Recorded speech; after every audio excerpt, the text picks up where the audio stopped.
Kemudian poin yang kedua, setelah huruf ba ada huruf sin. Bagaimana bentuk huruf sin ini naik turun naik turun. Ini adalah simbol bahwa setelah kita lahir di dunia ini, kita akan mengalami yang namanya kehidupan naik turun naik turun. Hari ini kita senang, besok kita sengsara. Hari ini kita ketawa, besok-besok kita menangis. Dan begitu pula sebaliknya. Bisa saja hari ini kita kaya, uang kita serba ada, tetapi ketika tiba-tiba ada tsunami, tiba-tiba ada kebakaran, tiba-tiba kita rugi, tekor, habislah harta kita. Begitu pula sebaliknya, apabila kita hari ini mungkin uang kita tidak banyak, uang kita serba pas-pasan, sedikit, selalulah berusaha dan berusaha, bertawakal kepada Allah, kemudian berdoa, insya Allah suatu saat akan naik rezeki kita. Ini huruf sin adalah melambangkan simbol bahwa hidup di dunia ini tidak merata. Hari ini Allah memberikan kecukupan, tetapi besok-besok Allah berikan musibah.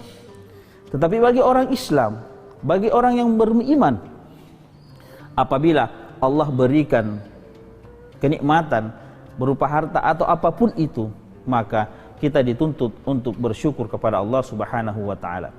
Tetapi apabila kita dibawa posisinya, maka kita dituntut untuk bersabar. Jadi orang yang beriman tidak patah bagaimanapun keadaannya.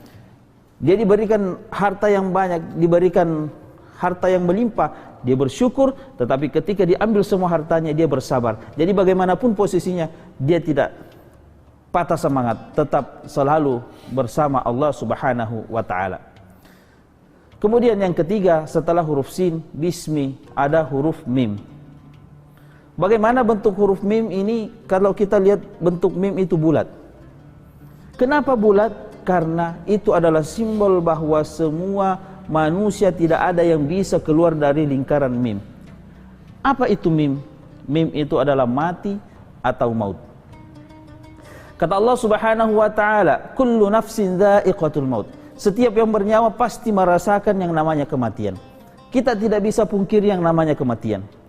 Kata Allah Subhanahu wa taala, "Ainama takunu yudrikkumul mautu walau kuntum fi burujin musyayyadah." Dimanapun engkau berada, dimanapun engkau bersembunyi, kematian akan datang. Walaupun engkau bersembunyi di belakang tembok yang tebal, yang kokoh, yang tinggi, kematian pasti akan datang kalau sudah tiba ajalnya. فَإِذَا جَاءَ أَجَلُهُمْ لَا يَسْتَأْخِرُونَ سَاعَةً وَلَا يَسْتَقْدِمُونَ. Tidak akan dimajukan dan tidak akan dimundurkan sedikit pun kalau sudah tiba ajalnya.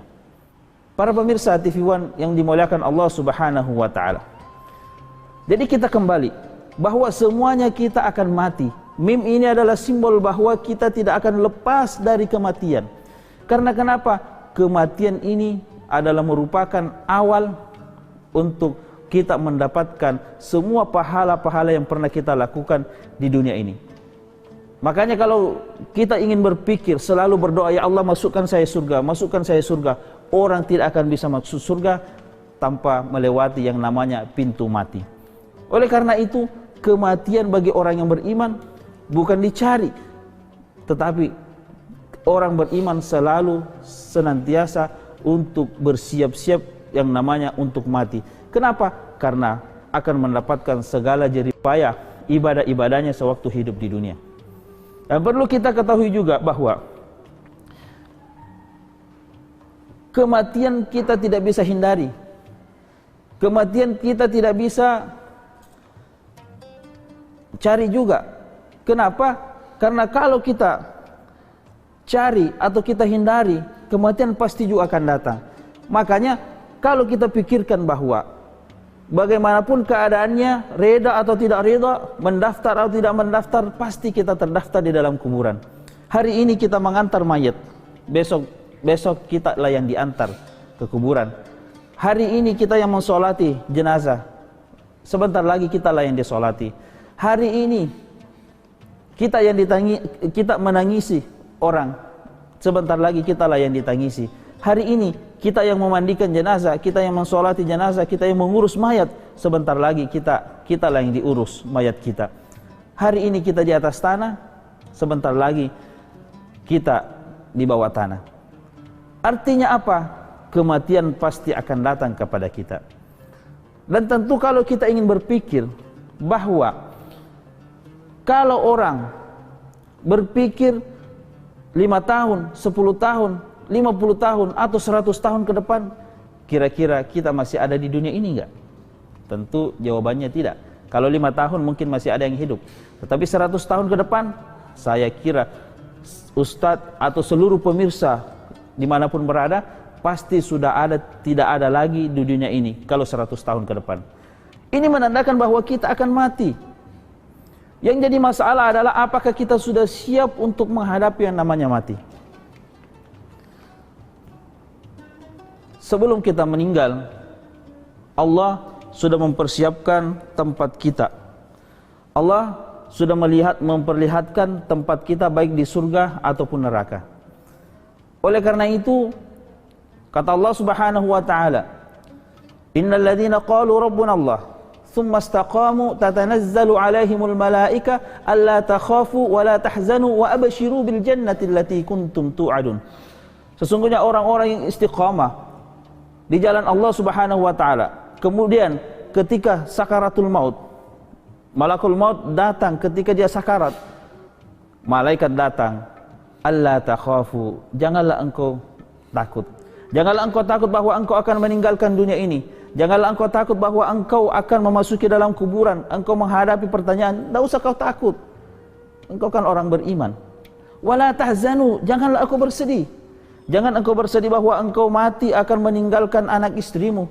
Janganlah engkau bersedih bahwa engkau akan meninggalkan rumahmu yang mewah, engkau akan meninggalkan mobilmu yang megah, engkau akan meninggalkan seluruh hartamu. Jangan engkau bersedih, tidak usah engkau pikirkan.